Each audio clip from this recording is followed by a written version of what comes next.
Hello, I'm Nid, your karma guide, and this week we are going to be doing a video of the 5 basic movements to keep you well and to help you stay aligned for good karma. Please take modifications. These are going to be pretty simple, but obviously it's up to you where you take them to. The first movement we're going to do is lying on your back. We're going to be coming into a bridge position. So we want to have the feet reasonably close to the seat and about sit bone distance apart. So if you're not sure what that is, you can bring your feet together and then you separate at the heels and the toes. Allow your arms to relax by your side, and you can have the palms down or up depending on what feels more comfortable for your shoulders. And allow your neck to be long. So sometimes we want to lift the chin. We want to try and lengthen the back of the neck. So then there's a little bit of a double chin possibly. You're only going to go so high as feels comfortable for your back. So we're just going to rock the pelvis a couple of times. And as we rock the pelvis forwards and back, just pressing the low back into the floor and then creating an arch. We just begin to loosen up the low back and wake up the core. Eventually, when you feel good, you're going to come up to a little bit of a bridge, and it might be that it's low to start with if your back is tender. And eventually we will be coming up to a bridge position where we're just in a straight line from the shoulders through to the hips to the knees. So if I look towards my knees, I can see my knees like there's a straight ski slope. And then we come back down. And this is a really wonderful exercise just to see how aligned and awake the spine is. And it starts to just help strengthen into the legs, feeling support, stability, and grounding. To ensure that we're grounded, we want to make sure that these knees don't fall open. There's an energy like a magnet between those knees. You want to push down into the feet, use the legs, so feel the bones in the legs active and the thigh bones plugging into the hips.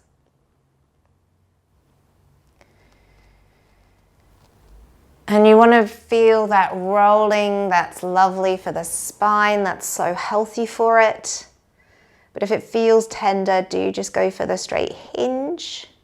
And we want to feel the smile of your bottom engaged. So there's a little bit of a pushing up here too, but just a little bit. We'll do one more. So we're pushing down through the feet and pushing up through here, feeling these thighs reaching to the knees, but at the same time plugging into the pelvis. Soft in the ribs, soft in the shoulders, soft in the arms, neck is long, everything's nice and relaxed. And there's this magnetism between the inner thighs and inner ankles and inner heels. And then we'll come back down. And if you need to take a rest and just let the legs go long, straightening out the knees. Sometimes the knees can be a bit tender. The next one you can do with your legs straight, or you can do it with your legs bent. And in some ways it's harder with the legs bent. We're going to go for some little sit-ups, and this is just to help us see, how strong are we feeling today? So you can have your hands behind your head and interlaced. The elbows just want to be in peripheral vision, so they're not completely on the floor, but they're not up by your face. And to do a sit-up, we want the eye line to drop down like we've watched the lights change at traffic lights. And you're kind of going to be looking towards the corner of the ceiling and the wall. And it helps to have the legs kind of active but relaxed, so that as you exhale, you soften the breastbone. And that's what lifts the head and shoulders. And then we come back down. And with this, what's really nice is we get this lovely stretch through the upper back, but with the protection here of the low back. So there's this activation, this reach through the legs, but there's also this kind of relaxedness as well, because all the work really is happening here. If you want to do a couple with the knees bent, you can, but just make sure that as you're coming up, these bits of the hips are nice and relaxed. So we want to make sure there's this nice wibble wobble. And come back down. So we're going to do maybe 10 of these, really softening here to lift the shoulders. Softly exhale like you're sighing can really help you as well to engage those deep core muscles. So that deep forced exhale engages deep into the belly.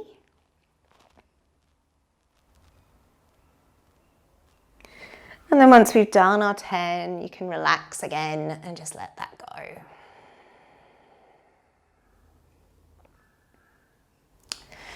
So the next thing we'll do is a twist. So you can take your arms into a cactus, into a T. You just kind of want them out of the way. And with this twist, we've got a few options. So if you feel like more happens in the hips and the low back, we're going to take the legs wide and we're going to allow the twist to have the legs super wide so that we feel more of this twist happening kind of across the top of the hip.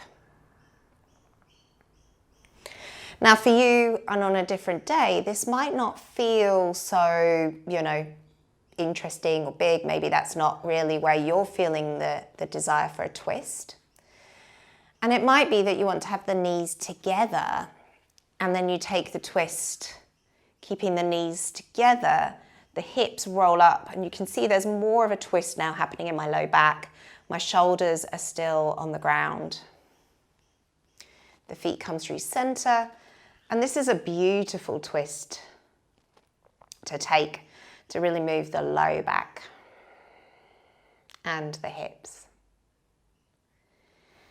But perhaps you've been sitting a lot and your upper back is quite tight. And in that case, we're going to bring the knees up a little higher. And as we take them over, we want to try and bring those knees up and in towards the arm, still keeping this other shoulder down so that we can really get even deeper twist into the upper back. And when you turn the neck, it does add in the neck and sometimes that can add a bit more twist into the back. But be kind with your neck. Necks are very delicate.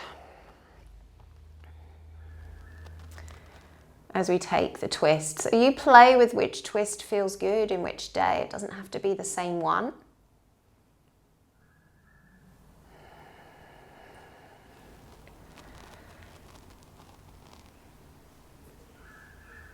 And then we are going to be coming up for our next movement. So our next movement is going to be on hands and knees. This is about starting to create some balance in the body. So if you've got bad knees or if they're tender, do put extra cushioning or blankets under your knees. And the same with the wrists. You can put something underneath the wrists, or if you need to, you could also come up onto your knuckles. But try and spread those fingers.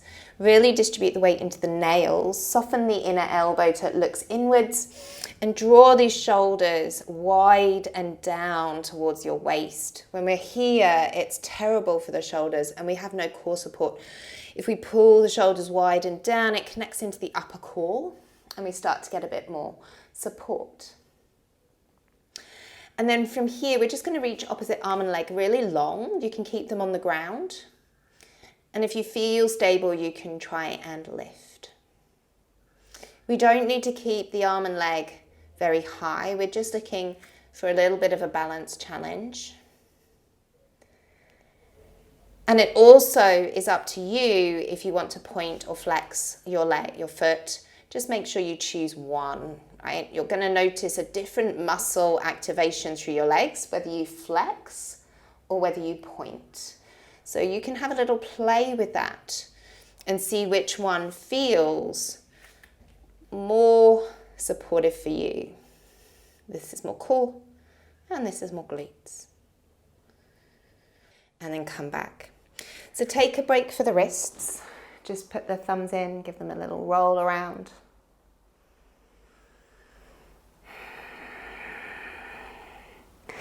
And then our final exercise is another strengthener for the whole of the body. And depending on your back and your fitness levels, you'll want to pick accordingly. So a few options here. We're going to go in for a plank. And if you can, we're going to throw in some push-ups too. So if you've got those bad wrists and any problems with the wrists, you can do this on the elbows. So this is a great place to start, especially when we're beginning with our planks and maybe there are some low back problems. You might want to just step those knees back on the elbows and just try and find this long position with your spine. There's an angle at the knees. We could try and drop and draw the hips open, but when you're beginning, especially if your back is tender, keep a little bit of this lift rather than dropping these hips down. And that's just going to start to really work that core. Again, open those collarbones, draw the shoulders down towards the waist. You could, when you feel a bit stronger, start to practice lifting up one knee and then lifting up the other knee until eventually you can lift up both knees and find yourself in this lovely long plank position. Again, we're looking for this slight rounding, doming in the shoulders, squeezing underneath the armpits and the low belly drawing in. And then we drop the knees down to safely come out. Now, if you feel like you can come onto your hands, then we can begin again in this 3/4 plank position. This lift between the shoulder blades, this squeeze under the armpits, pressing into the fingertips. And the low belly will want to draw in and up, little squeeze of the glutes. Again, you can practice one leg lifting, the other leg lifting, until you can lift up with both feet. Again, trying not to drop down. We want to keep this lifting up, and a lot of that comes from the rib cage. So a lot of the collapse in the low back is because we let this happen in the upper back. Keep that lift. And then we'll bring the knees down. And the option, if you want to just start to strengthen those arms, is that we just slightly elbow bend, keep it small, and then straighten. The elbows go out just to 45 degrees, so the shoulder blades stay flat in the back. And keep it super small with the face coming forward, so the weight is going into the hands. We're going to do 2 more. This is bonus exercise for those of you with shoulder issues, because it's so good, but the planks will do enough. And then coming off those hands. And again, just give those wrists a little bit of love. So those are your 5 centering exercises to help you with coming into yourself and always being able to check in and see how your well-being is going, but that will also always bring you back into that centered good health and well-being. Let me know any questions. I'd love to hear your comments. Thank you.